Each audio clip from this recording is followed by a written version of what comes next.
Assalamualaikum warahmatullahi wabarakatuh. Saya Aristo Minugroho akan menyampaikan tentang demokrasi konstitusional, di mana demokrasi konstitusional ini memiliki ciri khas atau gagasan bahwa pemerintahnya demokratis adalah pemerintah yang tidak menindas warganya dan memenuhi setiap kebutuhan warganya, terutama tentang hak-hak asasi manusia.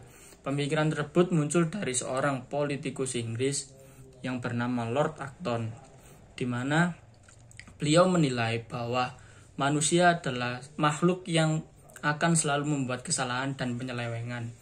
Jika seorang manusia memiliki sebuah kekuasaan, maka manusia tersebut akan melakukan penyelewengan sebesar kekuasaannya. Jadi ketika dia memiliki kekuasaan yang tidak terbatas, maka dia akan melakukan penyelewengan yang sangat tidak terbatas.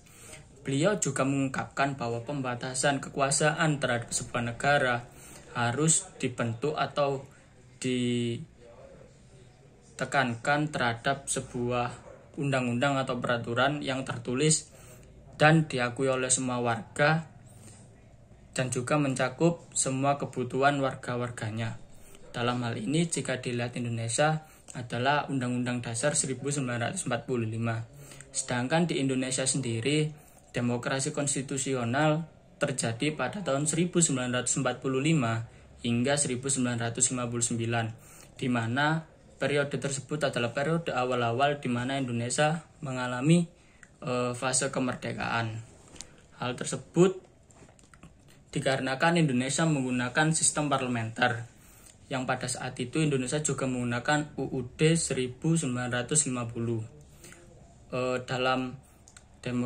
Dalam sistem parlementer ini, permasalahan dalam parlementer ini muncul ketika anggota-anggota dari parlemen yang terdiri dari banyak partai ini tidak sesuai dengan koalisinya, di mana kepentingan antara koalisi dan tim pendukung atau partai pendukung dari partai besar tidak sesuai, sehingga banyak sekali atau sering sekali terjadi perubahan antara anggota parlemen di setiap partai.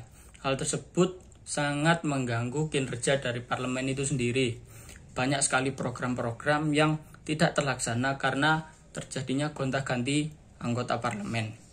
Dan yang berikutnya adalah di mana partai oposisi yang seharusnya menjadi controller dalam demokrasi sistem parlementer ini sangat kurang sistem kemampuan controllingnya dan cenderung malah ikut-ikutan atau tergiring oleh pihak pemenang dari parlemen. Hal tersebut memaksa Presiden Soekarno pada saat itu mengeluarkan dekret presiden pada tanggal 5 Juni 1949,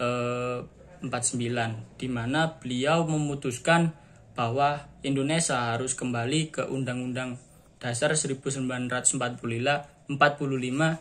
dan tidak membuat Undang-Undang Dasar baru sebagai patokan peraturan-peraturan yang ada di Indonesia. Terima kasih. Wassalamualaikum warahmatullahi wabarakatuh.